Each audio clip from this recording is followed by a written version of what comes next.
Assalamualaikum warahmatullahi wabarakatuh. Kami dari kelompok 9 akan mempresentasikan hasil diskusi kami, yaitu tentang kurikulum adaptasi dan modifikasi bagi anak berkebutuhan.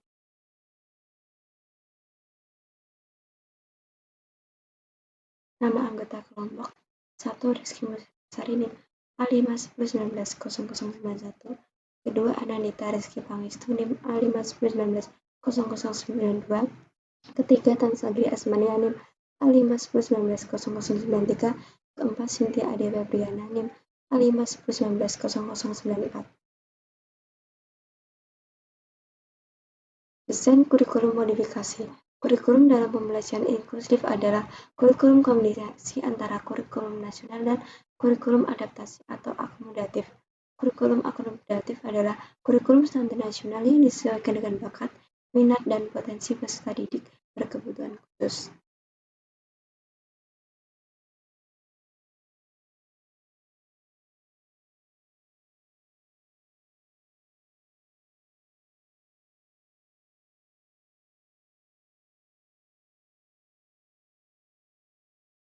Modifikasi. Modifikasi artinya mengubah untuk disesuaikan. Modifikasi kurikulum bagi siswa berkebutuhan khusus dikembangkan dengan cara mengubah kurikulum standar nasional yang berlaku pada siswa reguler dan disesuaikan dengan kemampuan siswa berkebutuhan khusus.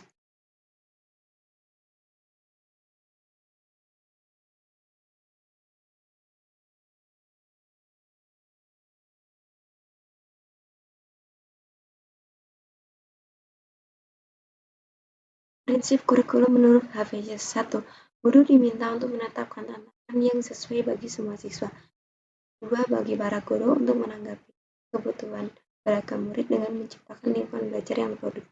Ketiga, prinsip sebagai pendukung kesediaan siswa berkebutuhan khusus belajar. Prinsip kurikulum menurut Hayes. Yang pertama, guru diminta untuk menetapkan tantangan yang sesuai bagi semua siswa. Yang kedua, bagi para guru untuk menanggapi kebutuhan beragam murid dengan menciptakan lingkungan belajar yang produktif.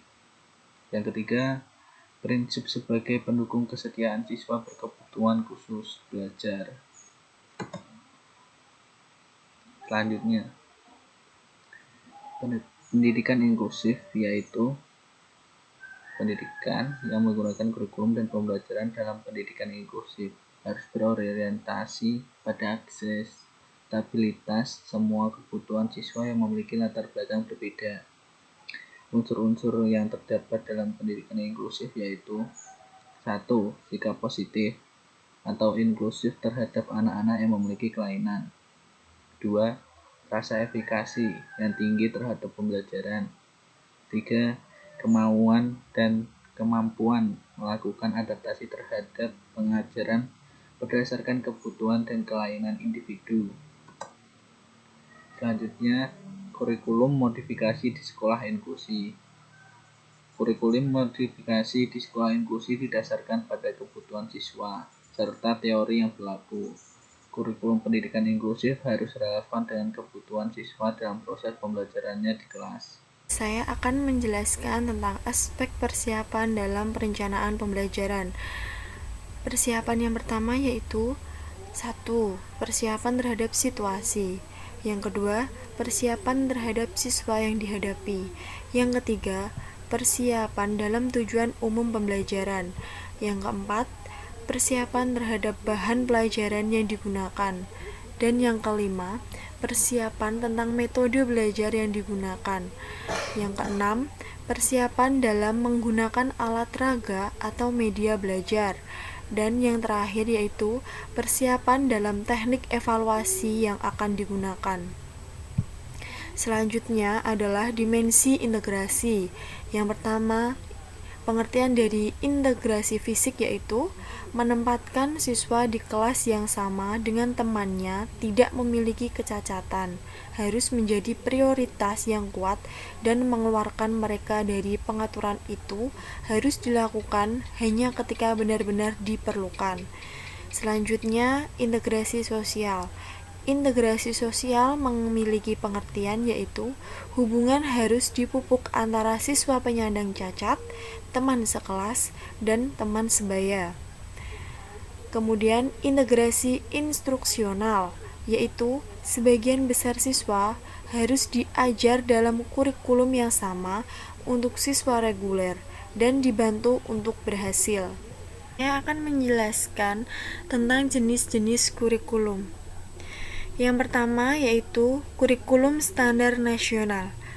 Kurikulum standar nasional biasanya digunakan untuk peserta didik umum dan peserta didik berkebutuhan khusus yang memiliki potensi kecerdasan rata-rata di atas rata-rata. Yang kedua yaitu kurikulum akomodatif di bawah standar nasional. Kurikulum tersebut biasanya digunakan untuk peserta didik berkebutuhan khusus yang memiliki potensi kecerdasan di bawah rata-rata. Dan yang terakhir yaitu kurikulum akomodatif di atas standar nasional. Kurikulum akomodatif di atas standar nasional biasanya digunakan untuk peserta didik berkebutuhan khusus yang memiliki potensi kecerdasan di atas rata-rata. 10 langkah dalam pembelajaran. Yang pertama, understanding difference atau perbedaan pemahaman. Yang kedua, perspective taking atau mengambil perspektif. Yang ketiga, real safety atau keamanan yang nyata. Yang keempat, exclusion hurt everyone. Yang kelima, compassion atau kasih sayang. Yang keenam, giving and getting help graciously atau pemberian dan mendapatkan bantuan kemurahan. Yang ketujuh, responsibility to one another atau tanggung jawab terhadap sesuatu. Yang kedelapan, honestly about hard topic atau kejujuran tentang topik keras. Yang kesembilan, scourge atau keberanian. Dan yang kesepuluh, fight and hope atau kepercayaan dan harapan. Kurikulum dalam sekolah inklusi harus bersifat fleksibel, sehingga setiap siswa dapat tertantang meraih prestasi yang terbaik. Modifikasi kurikulum untuk anak berkebutuhan khusus dilakukan oleh tim yang berdiri atas guru kelas, GPK, koordinator pelangi, dan wakil kepala sekolah bidang kurikulum, sehingga pelaksanaan pendidikan inklusif berjalan efektif. Kurikulum sebagai rencana pembelajaran akan menyiapkan panduan mengajar dan menjadi perencana dalam mengajar siswa berkebutuhan khusus autis yang lebih cenderung belajar dengan sistem pull out di ruang layanan klinis menurut Brand 2015 pada halaman 269.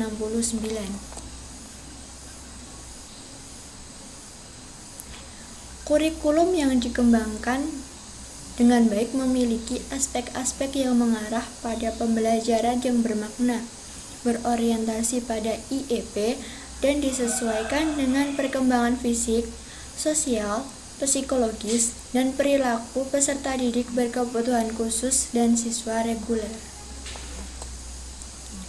Demikianlah presentasi dari kelompok kami yang dapat disampaikan. Mohon maaf atas kurang lebihnya. Akhir kata, wassalamualaikum warahmatullahi wabarakatuh.